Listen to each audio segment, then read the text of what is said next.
पापा जॉब करते थे, मेरी मम्मी भी जॉब करती थी, फिर भी पैसों की तंगी जरूर थी हमारे पास में। मेरे पापा भी टीचर थे, मेरी मम्मी आंगनबाड़ी में थी, उसके बाद भी परेशानियां थी। परेशानियां क्यों थी? क्योंकि हम लोग थे 4 भाई बहन थे, ठीक है, और मेरे मामा के 5 बच्चे थे और मामा मामी दोनों एक्सपायर हो गए थे। तो 5 बच्चे मामा के और 4 बच्चे हम लोग, तो 9 लोग हम लोग थे और एक बुआ का लड़का। तो सभी 10 बच्चों को पढ़ाने का काम कौन कर रहे थे? मेरे पापा जी। पापा जी की जब नौकरी लगी थी तो उनकी सैलरी थी मात्र 2500 रुपए। तो 2500 रुपए में सोचो 10 बच्चों को कैसे पढ़ाया जा सकता है? पॉसिबल ही नहीं है। 10वीं तक जैसे तैसे हमने पढ़ाई की। 10वीं पढ़ने के बाद में मैं जयपुर में एडमिशन लिया उत्कृष्ट विद्यालय में। 250 रुपए के कमरा में मुझे पापा ने रखा। एक खपरे वाला कमरा था, लकड़ी से खाना बनाना होता था मुझे। घर से लकड़ियां लेके जाते थे। कौन क्या बोल रहा था? कौन बाबा बोल रहा था? मैं यही बोल रहा था ना कि अगर सुनना है तो अच्छे से सुन लो, नहीं सुनना है तो मुझे कोई इंटरेस्ट नहीं है बताने में। या तो फिर मेरी मजबूरी का मजाक उड़ा रहे हो तुम लोग। मेरा भी पीछे रहना ना, पीछे साइड रहना। तो मैं 250 रुपए के कमरे में सैकड़ों में रह रहा था, ठीक है। परिस्थितियां इतनी ज्यादा खराब थी उस समय। अभी तो आप सब लोगों के पास में मोबाइल फोन है, हम लोग के पास ऐसा कुछ साधन नहीं था। लैंडलाइन से या एसटीडी से घर में फोन करना होता था। एक बार की घटना बताता हूँ, मेरे पास में खाने के लिए कुछ भी नहीं था। तब 11वीं में था, सब कुछ खत्म हो चुका था। 11वीं की परीक्षाएं शुरू हो चुकी थी, अप्रैल का माह था। मेरे पास में खाने के लिए कुछ नहीं, ना बनाने के लिए लकड़ियां, कुछ भी नहीं था। तो मैं उसमें रहता था। नीचे एक आंगनबाड़ी वाली दीदी रहती थी, उनके पास में भी देखते हो आंगनबाड़ी वालों के पास में कुछ पैकेट आते हैं, बांटते हैं लोगों को, महिलाओं के बच्चों को, है ना। वो पैकेट में उनसे लेता था और उसको भूंज करके खाता था और पेपर देने जाता था, क्योंकि घर में फोन कर नहीं पा रहा था, फोन था नहीं मेरे पास और ना पैसे थे। एक बार एक बस आती है कहाँ से, कटनी से निवास के बीच में चलती है। उस बस में मैंने पत्र लिखा, चिट्ठी लिखा पापा के लिए कि पापा मेरे साथ में ये परेशानी है, मेरे पास में खाने की कोई व्यवस्था नहीं है, पीने की कोई व्यवस्था नहीं है और मेरी परीक्षाएं चल रही हैं, मैं क्या कर सकता हूँ। दूसरे दिन पापा को जैसे ही पत्र मिला, पापा वापस आए, लकड़ी लेके आए और खाने का सामान लेके आए। वहां तक सब ठीक था। कभी कभी किराए के लिए पैसे नहीं होते थे घर जाने के लिए, तो किराए के लिए मैं नीचे वाली दीदी से मंगाता था, उसके बाद मैं किराया लेके और घर जाता था। लेकिन इतना जरूर था कि मैं पढ़ने में थोड़ा तो ठीक था। सैपुरा स्कूल में अभी जो प्रिंसिपल सर हैं वो मुझे बहुत अच्छे से मानते हैं, प्रिय छात्र मानते हैं। एक दिन अपने प्रिंसिपल साहब को उन्होंने फोन भी किया था कि संजय जो है हमारा सबसे प्रिय छात्र रहा है, तो इसका ध्यान रखें, आपके विद्यालय में ये अभी ज्वाइनिंग लिया है। वहीं एक मैडम थी श्रीवास्तव मैडम, उनका भी मैं प्रिय छात्र रहा हूँ। मतलब मैं जहां भी रहा हूँ अपने टीचर्स का बहुत प्रिय छात्र रहा हूँ। श्रीवास्तव सर और श्रीवास्तव मैडम ने बहुत मदद किया मेरा। मैं 12वीं पास तो नहीं हो सका, सबसे पहली बात, क्योंकि बताया आप लोगों की तरह थोड़ा लापरवाह भी था। पहले साल में मैं फेल हो गया। सप्लीमेंट्री आ गई किसमें? अंग्रेजी में। अंग्रेजी में क्यों सप्लीमेंट्री आई? जैसे लंच का समय होता है अपने यहाँ, लंच का समय होता था, वहाँ हम लोग बैग लेके बाहर निकलते थे, पूरे स्टैंड में घूमते थे और लंच हुआ, बैग लेके निकले तो हम रूम पहुंच गए। उसके बाद लंच के बाद जस्ट क्लास जो थी वो अंग्रेजी की थी, हमको आने नहीं थी। जब आते नहीं थे, अंग्रेजी कुछ बनती नहीं थी, पढ़ते नहीं थे, सप्लीमेंट्री आगे फेल हो गए। अब पापा ने क्या कहा, जब फेल हो गए तो वो बोलते हैं बेटा अब नहीं पढ़ाएंगे तुमको, 10-10 बच्चों को पढ़ा रहे हैं, पढ़ाना मुश्किल हो रहा है, हम नहीं पढ़ा पाएंगे, तो रिजल्ट अगर इस तरीके से लाओगे तो हम तुमको नहीं पढ़ाएंगे। मेरी मम्मी के पास कुछ गहने थे, उन्होंने वो गहने गिरवी रखे, मुझे 12th दोबारा करवाई। दोबारा में मैंने प्रण कर लिया कि चाहे कुछ भी हो जाए मैं इंग्लिश की क्लास अटेंड करूंगा और मुझे पास होना है। मैं अटेंड किया क्लास, पास हुआ। उसके बाद मैं जबलपुर कॉलेज चला गया, महाकौशल कॉलेज में। परेशानियां अभी भी खत्म नहीं हुई। महाकौशल कॉलेज में पहुंचे, अब वहां भी 4-6 लोग, 7 लोग, 8 लोग जबलपुर में रहने वाले, मतलब हम लोग 4 लोग और मामा के बच्चे 5 लोग, 9 लोग। तो पापा लिमिटेड पैसे देते थे। अब जबलपुर में बता रहा हूँ, हम लोग का जो कमरा था वो मात्र 500 रुपए कमरा किराया था, लेकिन 500 रुपए भी हम नहीं दे पाते थे। अब घर से जो दाल चावल लेके जाते थे सिर्फ वही खाना होता था। कभी कभी सब्जी खाने की इच्छा होती थी, नहीं मिलता था, तो क्या करते थे हम लोग, मेरे जो बड़े भैया हैं, छोटा भाई है, मैं हूँ, मेरे मामा के जो बच्चे हैं, ये सब लोग मिलके कॉलेज के लास्ट दिन, मतलब संडे के दिन, सप्ताह के अंतिम दिन में, संडे के दिन में हम लोग काम करने जाते थे जबलपुर में। बेलदारी का काम जानते हो, बेल सीमेंट बना वो करना, घर बनाना, तो वो काम करते थे, दिन भर मेहनत करते थे। कभी कभी बीमार पड़ जाते थे, क्योंकि घर में हमने कभी काम किया नहीं, कोई काम नहीं था घर में, खेती बाड़ी कुछ नहीं था। संडे के दिन हम लोग काम करते थे, 100-200 रुपए कमाते थे, बस उसी से अपना खर्च चलाते थे। तो परेशानियां थी जीवन में, लेकिन कहीं ना कहीं था कि हमको पढ़ना है, पापा मेहनत कर रहे हैं इतना, और ये प्रेरणा हमको अपने पापा से भी मिली थी। मेरे पापा ने भी काफी गरीबी से पढ़ाई की थी, सैपुरा से उन्होंने भी पढ़ाई किया हुआ है। तो पापा के पास में मिट्टी तेल नहीं था, उस समय लाइट की व्यवस्था तो थी पर बहुत कम जगह में थी, तो मिट्टी तेल चाहिए होता था किसके लिए, पढ़ने के लिए रात को, है ना। लेकिन पापा के पास में वो व्यवस्था भी नहीं थी, उनके माता पिता ने इतनी व्यवस्था भी नहीं की कि मिट्टी तेल की व्यवस्था हो सके। तो मेरे पापा स्ट्रीट लाइट जानते हो ना, रोड में जो लाइट लगी रहती है, उन लाइटों के नीचे बैठ के मेरे पापा पढ़े थे। तो उनसे मुझे कहीं ना कहीं प्रेरणा मिली थी कि चाहे हमारे जीवन में भी परेशानियां हैं, लेकिन पढ़ना मुझे भी है, चाहे कुछ भी हो जाए। हम लोगों ने पढ़ा, कॉलेज में कंप्लीट किया मैंने, कॉलेज कंप्लीट करने के बाद में एमए किया मैंने हिंदी से। जब एमए हिंदी से किया तो उस समय मेरा मन बहुत ज्यादा था कि मैं एमफिल में जाऊं, क्योंकि उस समय जैसे कल सर बता रहे थे कि हम लोगों को गाइड करने वाला कोई नहीं था। तो मेरे साथ तो ऐसा नहीं था, मेरी दीदी मुझसे बड़ी थी, तो उन्होंने मुझे सजेस्ट किया कि संजय तुम बीएड कर लो।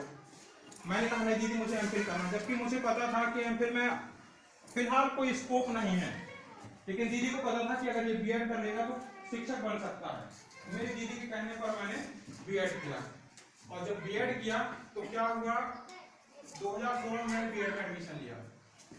तो जैसे लड़के लोग हैं सबके एक दूसरे के दोस्त होते हैं ना, मेरे भी दोस्त थे बीएड में।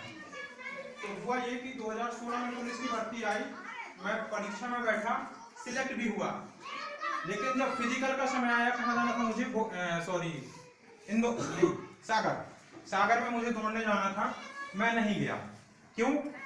क्योंकि मुझे बीएड में इतने अच्छे दोस्त मिल गए थे, मुझे लग रहा था यार अगर मैं चला जाऊंगा दौड़ने, सिलेक्ट हो जाऊंगा तो ये दोस्त मेरे खो जाएंगे, मैं दोस्तों से दूर हो जाऊंगा। मेरी बेवकूफी देखो, एक मौका मुझे मिला था, मैं उसको नहीं लिया, मैं नहीं गया दौड़ने के लिए, जबकि परीक्षा निकाल लिया था, ठीक है। और वही दोस्त, कमीने दोस्त कैसे रहे फिर, 2017 में पटवारी की भर्ती आई, जिसमें सर भी सिलेक्ट हुए थे शायद, तो उन लोगों का सिलेक्शन हुआ पटवारी में, और वो मेरे को बीएड से छोड़ के चले गए। मतलब मैं उनको छोड़ के नहीं गया, लेकिन वो लोग मुझे छोड़ के चले गए। 4 दोस्त थे हम लोग, 2 लोग पुलिस में चले गए और एक पटवारी में चला गया, मैं इकलौता रह गया था। मैं उनकी खातिर नहीं गया, लेकिन वो मुझे छोड़ के चले गए।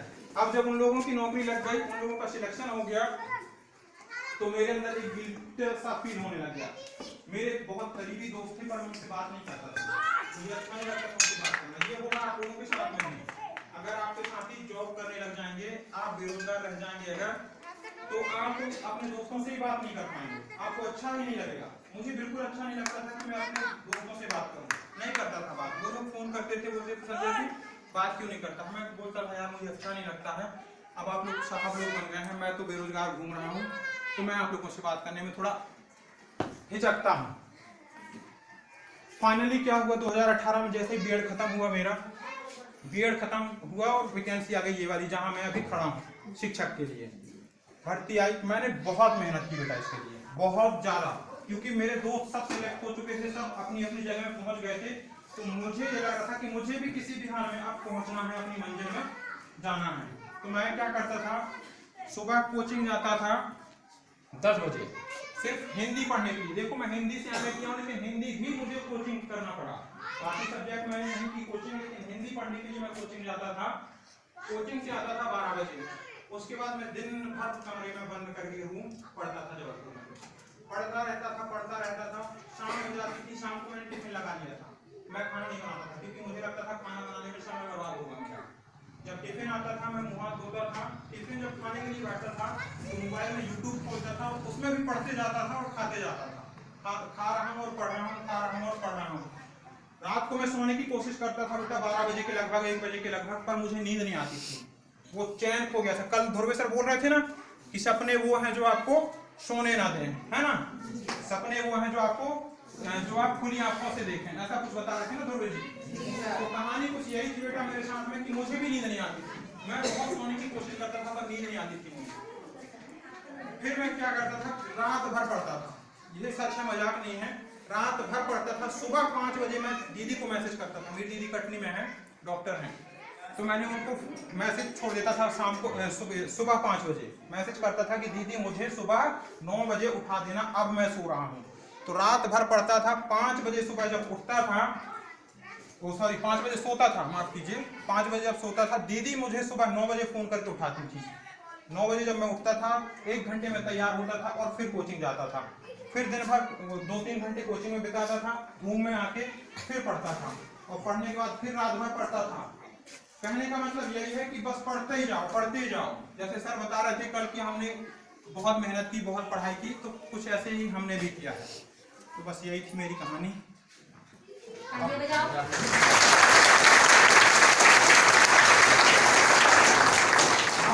थोड़ा सा बताना चाह रहा था मैं, ये तो हो गया मेरा जो भी समय था। कल मैंने काफी बच्चों के वो देखे थे पर्चे, जिसमें कोई पुलिस बनना चाह रहा था, कोई डॉक्टर बनना चाह रहा था, कोई टीचर बनना चाह रहा था, है ना। तो पुलिस वाले जो बनना है जिनको पुलिस, उनकी थोड़ी सी जानकारी सर ने काफी कुछ बताया था कल, है ना। पर बेसिक जानकारी पता है आप लोगों की पुलिस की भर्ती कैसे कैसे होती है? नहीं पता? पुलिस की भर्ती के बारे में बताना चाह रहा हूँ आप लोग को। पुलिस की भर्ती होती है, पहले तो सबसे पहले क्या होता है, लिखित परीक्षा, है ना। कितने का होता था? 150 इनको अपन को वो भी बताना सर, उस परीक्षा में क्या आते हैं, इस टाइप के क्वेश्चन। हाँ मतलब जैसे मैथ्स हो गया, रीजनिंग हो गया, जीके हो गया, हिंदी इंग्लिश, ये इसको थोड़ा सा अपन को डिटेल में वहाँ तक पहुँचे थे, उससे आगे की पूरी जानकारी।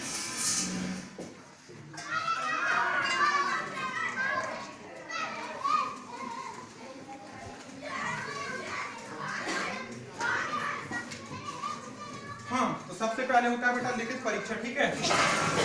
लिखित परीक्षा होगा आप लोगों का 100 नंबर का, ठीक है। इसमें सबसे पहले क्या पूछता है,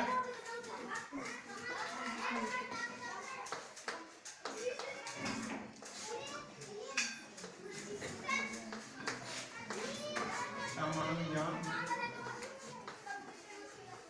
एवं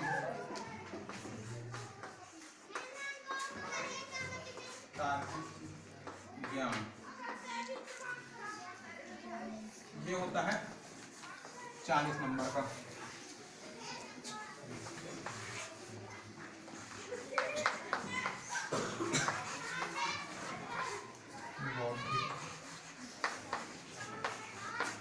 क्षमता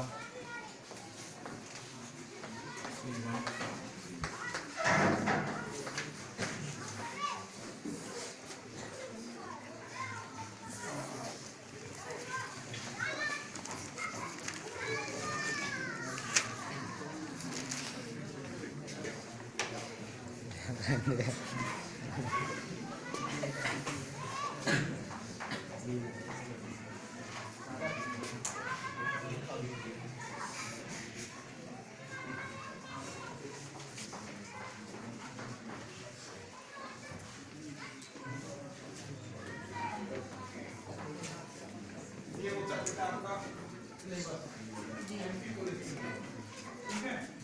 मध्य प्रदेश पुलिस के लिए सामान्य ज्ञान एवं तार्किक ज्ञान कितना आता है? 40 नंबर का। बौद्धिक क्षमता एवं मानसिक अभिरुचि 30 नंबर का, और विज्ञान और अंकगणित 30 नंबर का। ये 100 नंबर का पूरा पेपर होता है, ठीक है। जैसे पेपर आप कंप्लीट करते हैं, पेपर कंप्लीट मतलब पेपर में क्वालिफाई होते हैं, मेरिट में आपका नाम आता है, तब आपको फिजिकल के लिए बुलाया जाता है, ठीक है। फिजिकल में क्या क्या होता है कुछ पता है आप लोगों को? नहीं पता? लड़कियों को बेटा मिलता है 4 मिनट, 4 मिनट का समय मिलता है 800 मीटर दौड़ने के लिए। मतलब एक ग्राउंड रहता है, उसके 2 चक्कर लगाने होते हैं लड़कियों को, ठीक है। कितने मिनट में? 4 मिनट में। और लड़कों के लिए 2 मिनट 45 सेकंड मिलते हैं। 2 मिनट 45 सेकंड में 800 मीटर रनिंग करना होता है लड़कों को भी, ठीक है। और 8 ही पॉइंट का होता है ना सर, बोला? हाँ